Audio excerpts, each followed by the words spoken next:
اعوذ باللہ من الشیطان الرجیم، بسم اللہ الرحمن الرحیم۔ السلام علیکم ورحمۃ اللہ۔ میرا نام محمد الیاس ہے۔ اللہ پاک ایک جگہ قرآن میں فرماتے ہیں کہ ہم نے جو ہدایت کی کتاب بھیجی ہے، جو زندگی گزارنے کا طریقہ ہے، اس کے احکام سارے فرض ہیں، تو اللہ اور حکم بھی سارے فرض ہیں، اس پہ زیادہ اجر ہے۔ تو اللہ پاک کہتے ہیں کہ جو لوگ کسی غرض فاسد سے ان کو چھپاتے ہیں، یعنی کہ چھپاتے ہیں، کسی کے پاس کسی کو پتہ ہے لیکن وہ آگے کسی کو بتا نہیں رہا کہ اس میں کوئی دنیاوی فائدہ ہوگا، تو اللہ کہتے ہیں کہ یعنی کہ یہ پوری ٹیم ایک ساتھ میں ہے، اللہ کی، فرشتوں کی اور تمام انسانوں کی ان پہ لعنت اللہ پاک کر رہے ہیں قرآن میں۔ میں آیت میں بعد میں لگا دوں گا ساتھ میں۔ تو اب یہ جھگڑے کیوں ہوتے ہیں کہ جو بات اللہ نے کی ہے، اللہ کہتے ہیں کہ اے ایمان والو، آپس میں دھیان سے بات کیا کرو، شیطان تمہارے ساتھ ہوتا ہے، وہ تمہارا جھگڑا کرا دے گا۔ تو ہم نے وہ بات کرنی ہے جو اللہ نے بتائی ہے۔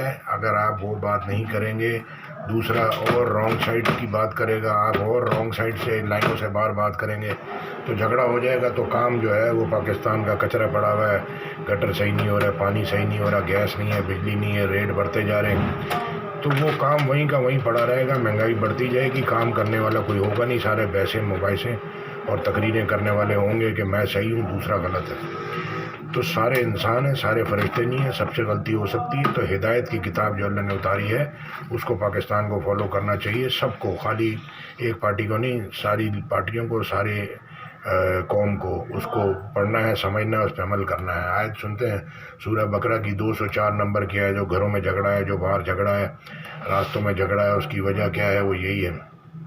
سورہ بقرہ کی 204 نمبر کی آیت کہہ رہی ہے، اور کوئی شخص تو ایسا ہے جس کی گفتگو دنیا کی زندگی میں تم کو دلکش معلوم ہوتی ہے، اور وہ اپنے دل کی باتوں پر اللہ کو گواہ بناتا ہے، حالانکہ وہ سخت جھگڑالو ہے۔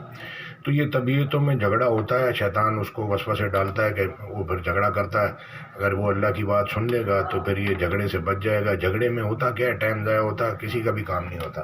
جزاک اللہ خیر۔ تو ہم دیکھتے ہیں کہ وہ کام جو ہے وہیں کا وہیں پڑا ہوا ہے، سب ایک دوسرے پہ بلیم ڈال کے اور وہ سارے گھر چلے جاتے ہیں۔ تو اللہ شیطان نے ان کو اعمال کرنے سے روکا ہوا ہے، تو وہ سمجھ رہے ہیں ہم بہت اچھا کام کر رہے ہیں۔ تو یہ شیطان کا جھانسا ہے کہ کسی کو بھی کام نہیں کرنے دیتا، اور وہ علم تو سب کے پاس بہت ہے، یہاں سے لے کے پوری دنیا تک، یعنی کہ علم ہے لوگوں کے پاس، لیکن پھر وہ ایسے اعمال، مطلب یہ کیا ایک سٹی جتنے بھی اعمال نہیں ہیں، وہ علم یہاں سے لے کے وہ لندن امریکہ تک کا ہوگا، لیکن اعمال ایک سٹی، چھوٹے ایک گاؤں کے جتنے لینتھ جتنے بھی، یعنی کہ اتنے سے بھی اعمال نہیں ہیں۔